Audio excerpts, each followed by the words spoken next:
तो वे शूरवीर राणा सांगा की जयंती के मौके पर आगरा में करणी सेना की ओर से जमकर बवाल काटा गया। वैसे तो इस सम्मेलन को देखते हुए पुलिस ने पुख्ता तैयारी की हुई थी, लेकिन जब ये सम्मेलन शुरू हुआ तो पुलिस थोड़ी सी बेबस जरूर नजर आई है। यहां करणी सेना के लोगों ने इस दौरान जमकर तलवार, हथियार और लाठी डंडे लहराए, जिस पर समाजवादी पार्टी ने सवाल उठाए हैं। अब यही बयान सपा को भारी पड़ रहा है। जहां पर करणी सेना माफी की मांग पर अड़ी हुई है, तो वहीं रामजी लाल सुमन भी पीछे हटने को तैयार नहीं है और सपा मजबूती से उनके साथ खड़ी है। सवाल यही है कि आखिर कब और कैसे थमेगा राणा सांगा पर छिड़ा ये सियासी संग्राम। रिपोर्ट देखिए।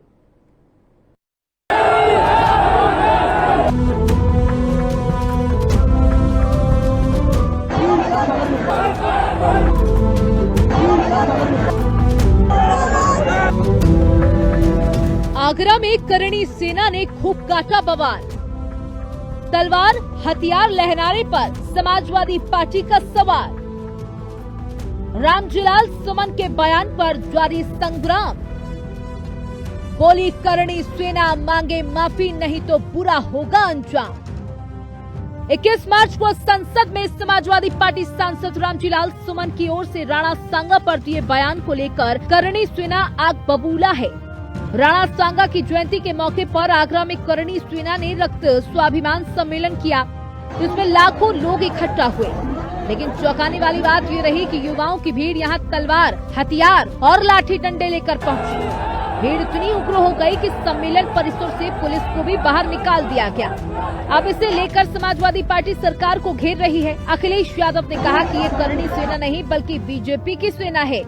ये सब सरकार के इशारे पर हो रहा है, यानी राणा सांगा के नाम पर सियासत अपने काम पर। अगर कोई हमारे रामजी लाल सुमन जी या किसी भी कार्यकर्ता का अपमान करेगा तो हम लोग भी समाजवादी लोग उसके साथ खड़े दिखाई देंगे, उसकी सम्मान की लड़ाई लड़ने का काम करेंगे। और ये सेना वेना सब नकली है, याद रखना।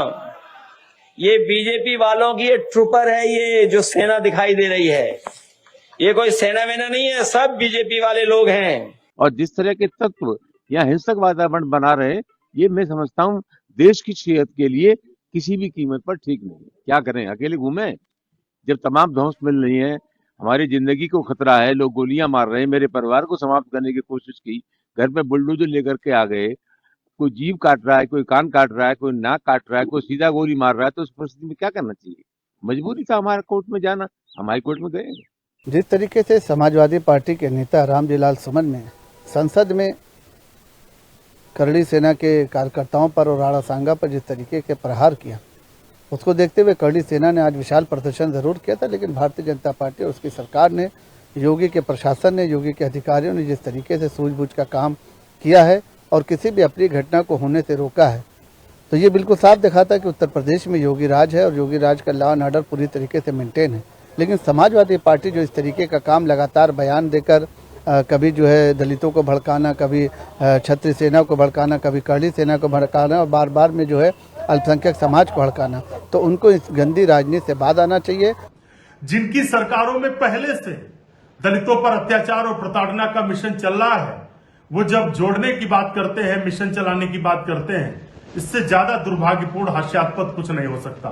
भाजपा और आरएसएस का जो दलितों के प्रति घृणा और नफरती सोच है, वो समय समय पर आता रहता है। उत्तर प्रदेश में सबसे ज्यादा दलितों पर अत्याचार हो रहा है। वो जब दलित प्रेम की बात करते हैं तो ये दिखावे का नाटक जनता जानती है। करणी सेना ने ऐलान किया है कि जब तक रामजी लाल सुमन माफी नहीं मांगेंगे, हम पीछे हटने वाली नहीं है। वही रामजी लाल सुमन कह रहे हैं कि कौन करणी सेना, मेरे और मेरे परिवार को जान का खतरा है। सरकार और पुलिस सुरक्षा देने में नाकाम है, इसलिए अब उन्हें सिर्फ अदालत से ही आस है।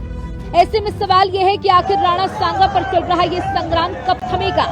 सवाल ये भी है कि क्या क्षत्रिय समाज की नाराजगी सपा को भारी पड़ेगी। सवाल ये भी है कि आखिर रामजी लाल सुमन को माफी मांगने से परहेज क्यों है। क्या जानबूझकर मुद्दा को बढ़ावा दिया जा रहा है। करणी सेना के प्रदर्शन में तलवार क्यों, लाठी और बंदूक क्यों। करणी सेना को कानून हाथ में लेने की इजाजत दी किसने, ये वो सवाल है जिनका जवाब मिलना अभी बाकी है। लखनऊ से राहुल श्रीवास्तव, विक्रम सिंह राठौर और आगरा से प्रशांत कुलश्रेष्ठ के साथ ब्यूरो रिपोर्ट, हिंदी खबर।